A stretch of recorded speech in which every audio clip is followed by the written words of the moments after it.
Entonces vamos a hablar de un tema muy específico que es sobre las fracturas metafisodiaficiarias del antebrazo en los niños y adolescentes. Respecto a los conflictos de interés, pues soy representante legal de dos empresas en Bogotá y ninguno con la industria de implantes ortopédicos relacionados. Respecto al tema de fracturas, pues nosotros en ortopedia infantil siempre debemos tener el foco de esas enseñanzas que nos dan nuestros profesores de aprender que los niños no son adultos pequeños, y eso viene de los términos acuñados de nuestros profesores desde el año 74 con el doctor Rank, quien en uno de los primeros libros de ortopedia infantil o de trauma pediátrico pues acuñó la frase también donde nosotros tenemos claro que los niños no son adultos pequeños y tenemos que ver cuáles son las diferencias con los adultos. A pesar de que, claro, los niños siempre curan, las fracturas generalmente consolidan, el tema es cómo consolidan. ¿Y cómo difieren esos niños? Entonces, ¿me puedes devolver, por favor? Las fracturas deben… ¿Me puedes devolver la anterior diapositiva, por favor? La diferencia es anatómica, fisiológica y por ende también implica que hay una diferencia en los métodos que debemos aplicar para el tratamiento, para el seguimiento y pues obviamente también en la parte incluso de abordaje psicosocial y del entorno del paciente. Tiene sus papás, tiene sus cuidadores y nosotros debemos tenerlos en cuenta para las decisiones y para la forma de comunicar cómo va la evolución del paciente.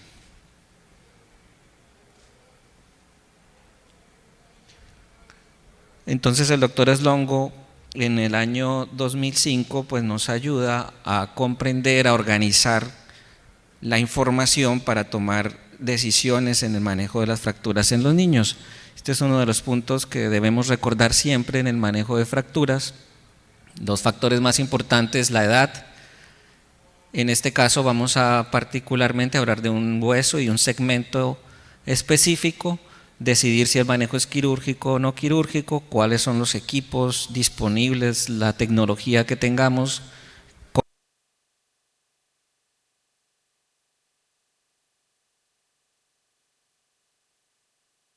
Pueden ser los beneficios del tratamiento.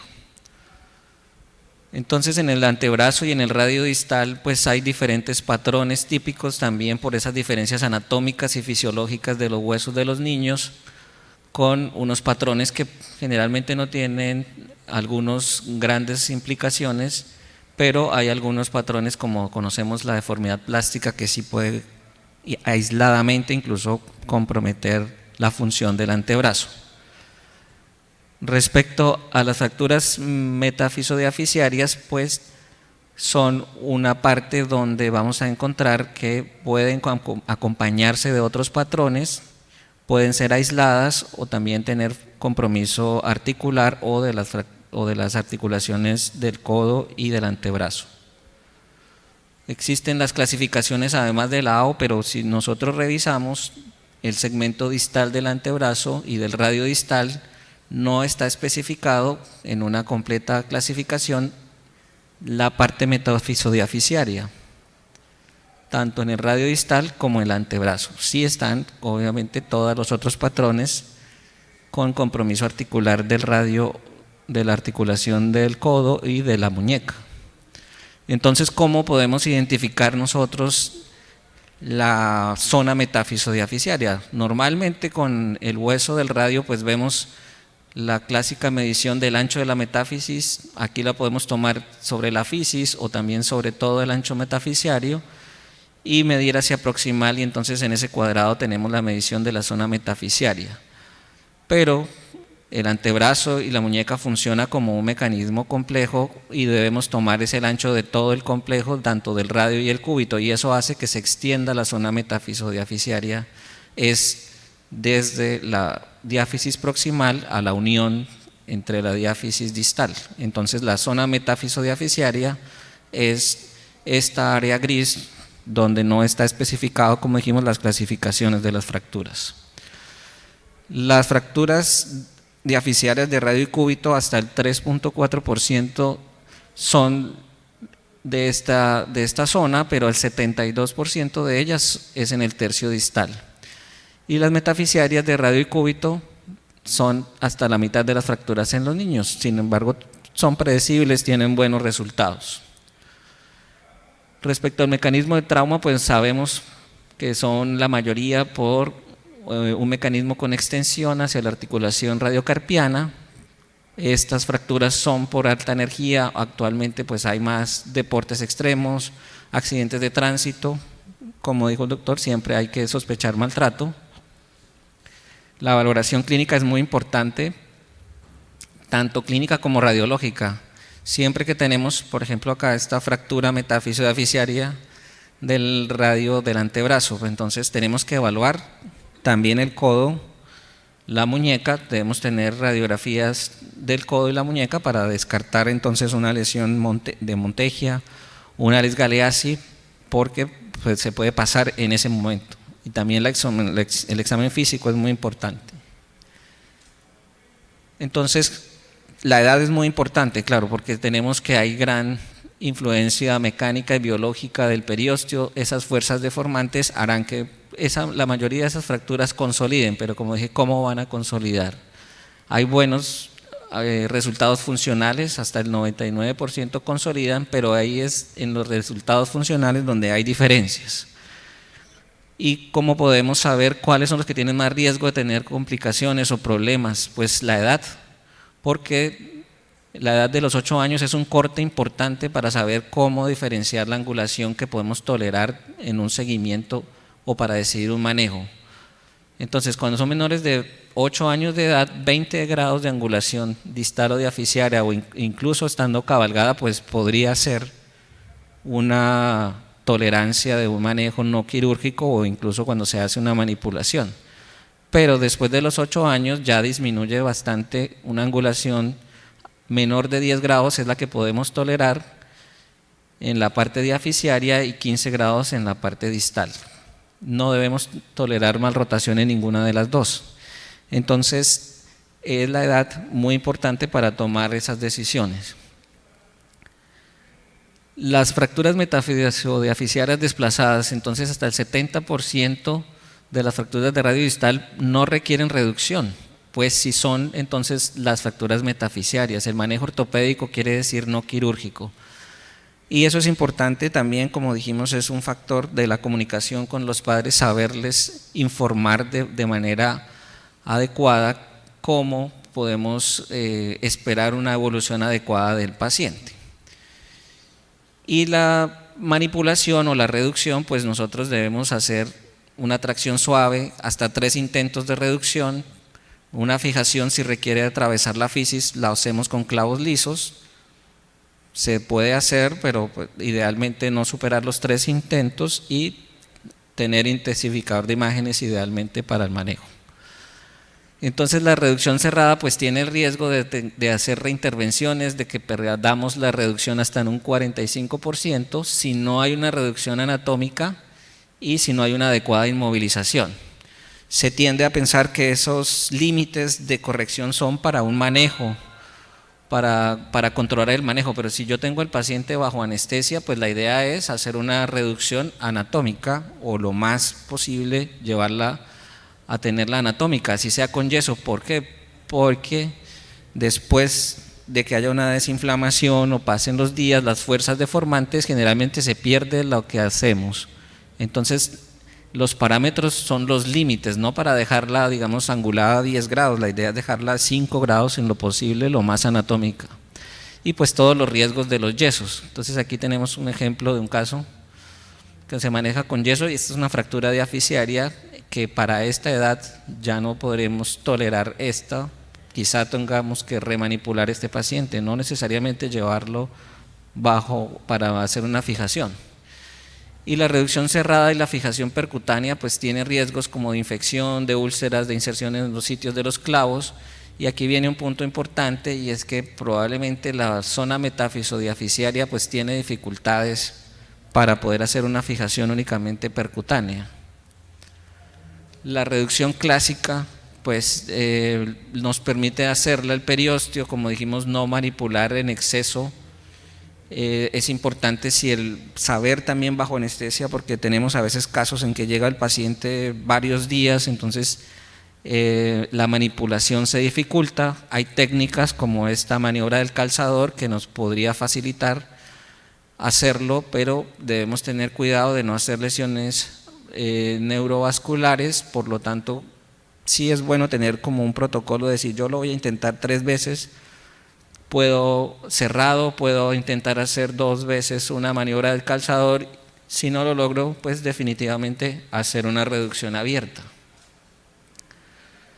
El yeso, entonces, es muy importante saber utilizar la técnica adecuada de la colocación del yeso, porque con eso depende que un manejo ortopédico cerrado funcione adecuadamente, moldearlo con los puntos de apoyo. Esto pues es importante para nosotros, los alumnos, los fellows, los residentes deben aprender a colocar yesos.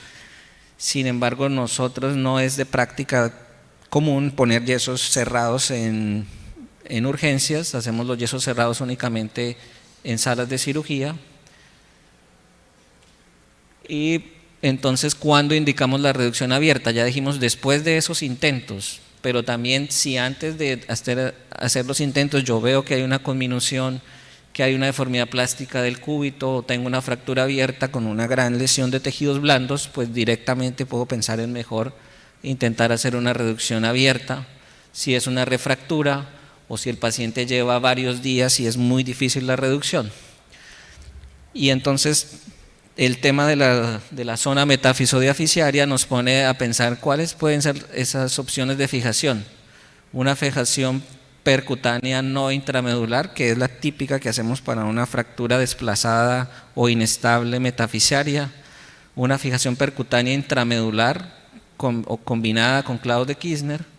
O estas 3 opciones que tengo en rojo, que para la zona metafisodiaficiaria pueden ser las ideales: la fijación endomedular con clavos de Kirchner, la fijación endomedular con clavos elásticos.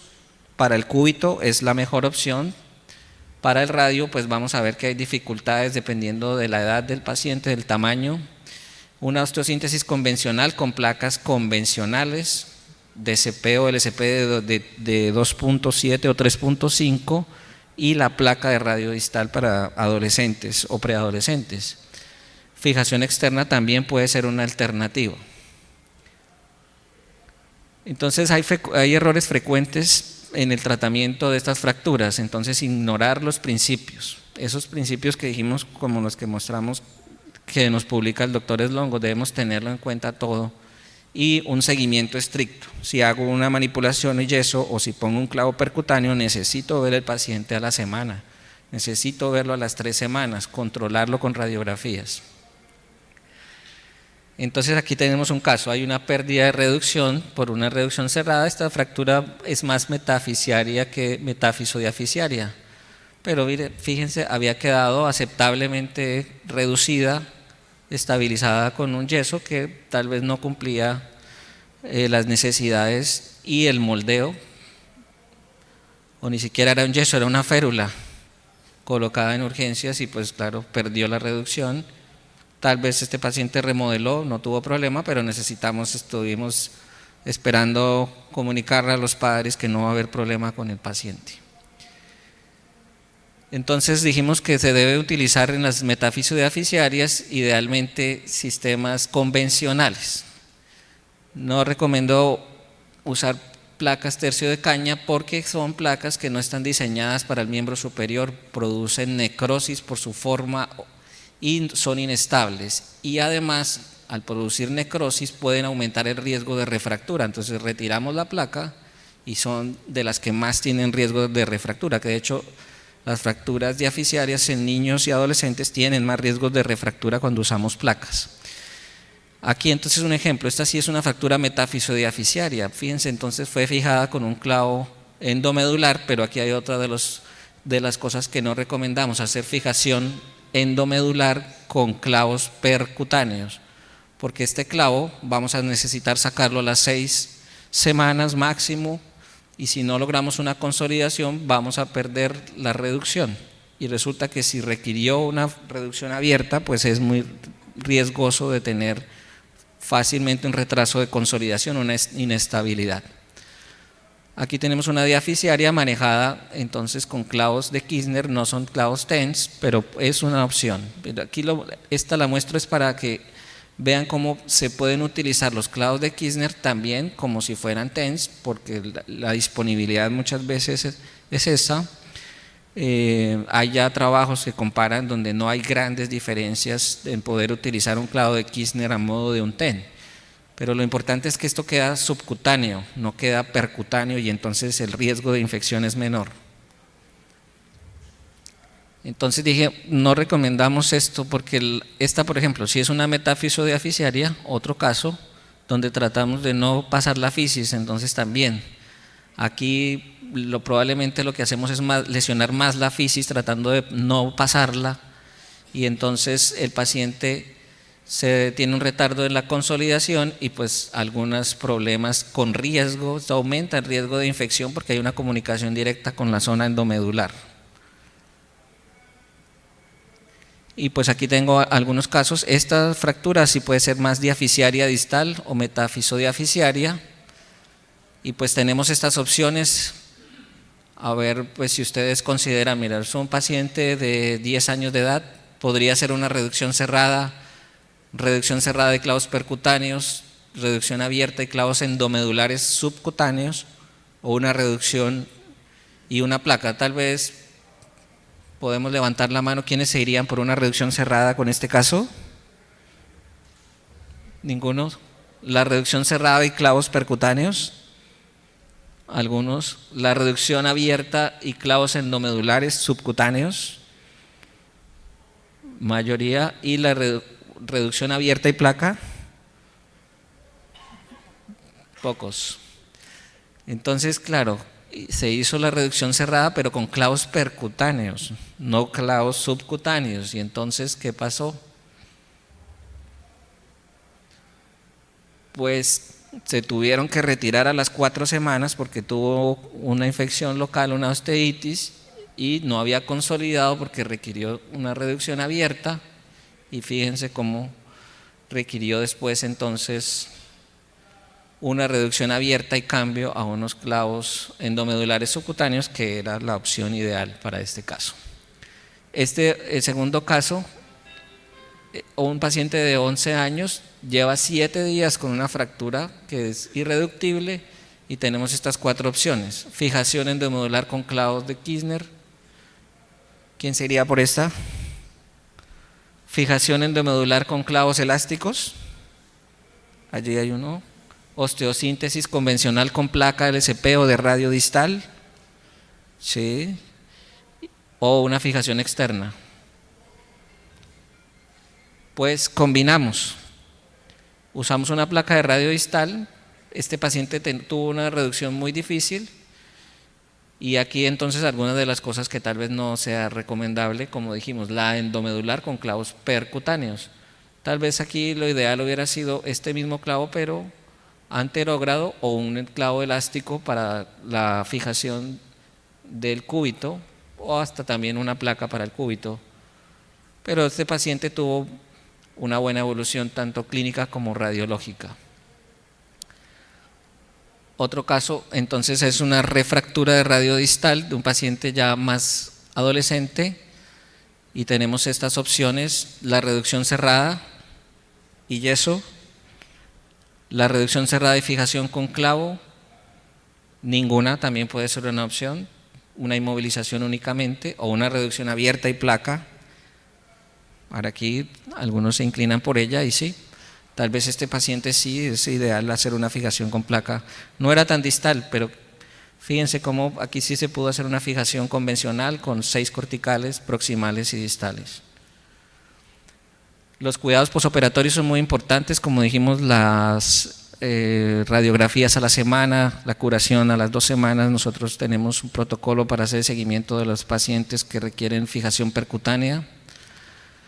Los cuidados, cómo hacemos esa amplia zona para que haya cuidado del clavo, para disminuir el riesgo de infección, que se puedan hacer curaciones, que se facilite el retiro. y pues no envolvemos gasas, hacemos es como algo que llamamos ruana, que es solo envolverla parcialmente con las gasas. Y la protección, pues idealmente cuidarlo, hacer las adecuadas inmovilizaciones para alejar la piel, para disminuir las úlceras y rápidamente hacer cambios a inmovilizaciones más cómodas. Aquí hay otro caso donde se pierde la reducción y hay evolución a una mala unión. Entonces este paciente pues no vamos a esperar remodelación. Es una gran deformidad que bloquea la pronosupinación de un paciente de 12 años y hacemos una corrección con una osteotomía clásica y se logra una adecuada corrección. Entonces, muchas gracias.